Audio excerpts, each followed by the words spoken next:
Maryam ini mati dibunuh. Dia menolak itu. Menolak. Kenapa dia bilang menolak? Kalau orang yang sudah meninggal, ya, kalau orang yang sudah meninggal itu tidak akan mungkin pernah memiliki anak. Iya, iya, Iya kan? logikanya ya. Sudah jadi ruh. Sudah jadi roh. Ruh nggak mungkin akan menikah.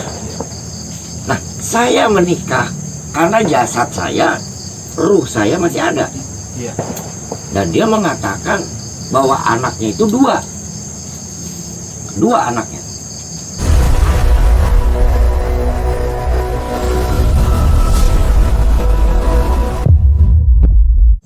Assalamualaikum warahmatullahi wabarakatuh.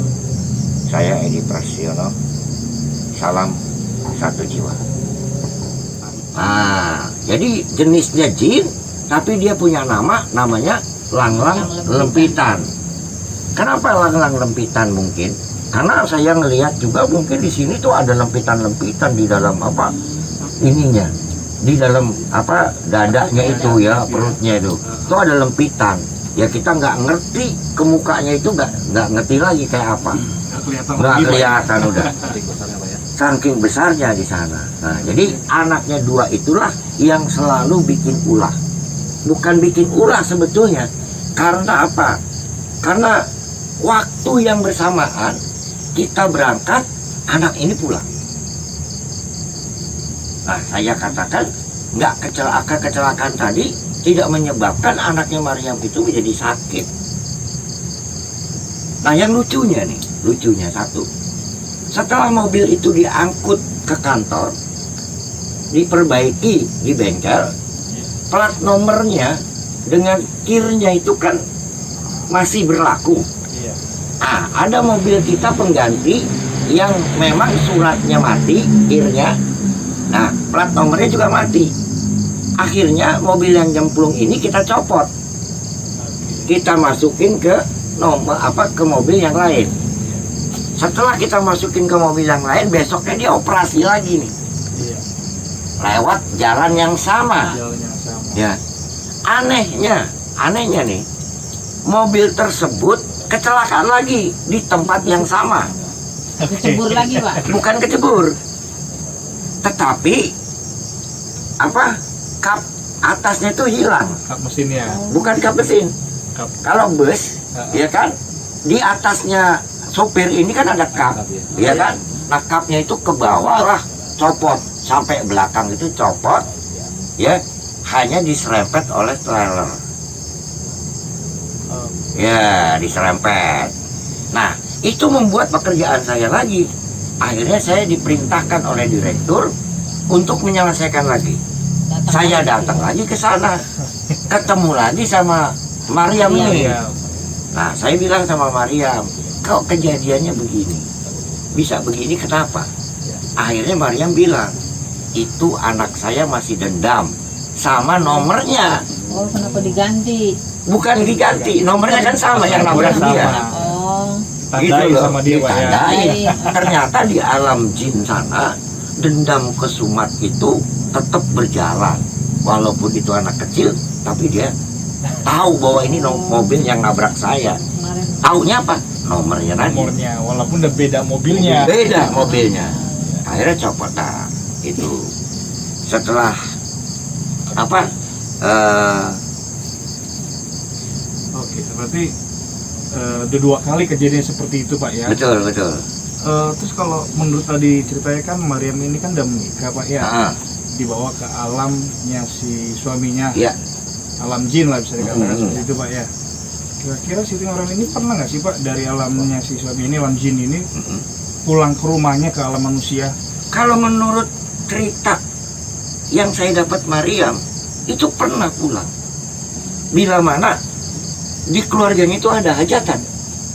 Hajatan. Zaman dulunya, waktu pertama kali Maryam itu hilang, Maryam itu pernah memunculkan diri saat keluarganya itu ada hajatan, malah memberikan hadiah. Malah wujud gitu ya? Masih berwujud manusia. Karena memang dia tidak mati, dia hidup. Gitu loh. Nah dia pulang membawa hadiah kepada keluarganya. Supaya apa? Dia memberikanlah kayak kita punya hajatan, saudara ya kasih, iya kan? Nah itulah yang dilakukan oleh Maryam. Jadi cerita yang tadi itu juga sangat apa ya? Mungkin sangat bertentangan dengan cerita-cerita yang sudah beredar ya. Iya. Iya. Karena kalau cerita yang beredar ini saya juga nggak taunya awalnya ya seperti itu. Tapi setelah saya mengalami sendiri, maka cerita itu saya anggap ya kok berbeda. Tapi saya ngalamin karena kejadian itu saya ngalamin, saya berdiskusi sama Maryam. Saya juga minta tolong supaya suaminya mengizinkan mobil itu ditarik kan gitu kan. Nah sampai kejadian 2 kali, udah nyemplung, terus ya kecelakaan. Yang anehnya itu juga satu juga yang saya katakan aneh. Penumpang yang ada di bus itu tidak ada satupun yang ada kecelakaan itu membuat mereka itu celaka. Tapi semuanya dalam keadaan baik, Pak. Keadaan sehat. Sehat. Nah, mobil yang kena. cuman mobilnya aja yang kena. Nah itulah kalau cerita Maryam. Iya. Ya, jadi Maryam itu ya dengan Ancol tidak akan ada pisah. Kenapa? Kalau orang cerita Ancol tempat rekreasi pasti akan ceritanya sejarah ada Maryam. Ya. Namun di sini saya katakan ini pengalaman saya. Soal masalah orang yang lain itu mungkin mengatakan itu seperti apa, ya nggak ngerti. Tapi ini saya pengalaman yang saya melaksanakan itu sendiri. Jadi pengalaman-pengalaman saya ini mungkin tidak beda dengan pengalaman orang lain yang saya nggak ngerti lagi pengalamannya seperti apa. Gitu. Jadi ya mudah-mudahan itu bisa apa namanya ya bisa memberikan gambaran lah ya. Jadi sama semua. Pak, pesan apa yang kita bisa dapatkan dari cerita Maryam? Pesan saya ini sama teman-teman semua untuk Maryam Jembatan Ancol ini, janganlah Maryam ini dianggap penyebab daripada kecelakaan. Setiap ada kecelakaan selalu Maryam yang disalahkan. Nah, Maryam sendiri sudah mengakui bahwa saya tidak pernah mengganggu. Kenapa? Di bangsa saya itu tidak pernah mengganggu orang. Kecelakaan itu dasarnya bukan karena saya dan alam saya, tapi kecelakaan itu karena kelalaian manusia. Yang pertama itu. Nah yang kedua, bila mana ada kecelakaan yang diakibatkan oleh anak saya, ya itu saya bertanggung jawab. Tapi itu kan anak saya, bukan saya. Jadi kalau Maryam itu tidak pernah mengganggu. Malah Maryam itu sering memberikan bantuan kepada orang-orang yang mengerti spiritual kalau bisa bicara sama beliau. Gitu. Jadi bukannya, nah Maryam juga kesel. Keselnya kenapa? Selalu kalau ada kecelakaan dia yang disalahin. Padahal bukan dia nggak pernah yang namanya menggoda orang. Itu yang harus diiniin ya. Jadi pesan saya, jangan sekali-sekali kita selalu menyalahkan Maryam apabila ada kecelakaan di sana. Yang perlu kita lihat adalah kelalaian seseorang. Ya kalau ada kejadian yang di luar nalar, yaitu karena kejadian itu bukan Maryam juga, tapi yaitu anaknya. Seperti mobil saya menabrak anaknya. Dan itu diakui oleh Maryam. Tapi dia bertanggung jawab, Maryamnya. Kenapa? Mobil saya yang sudah cilaka, udah putus atasnya itu, ya kan, sopirnya begini juga nggak ada atapnya, cuman sopirnya doang.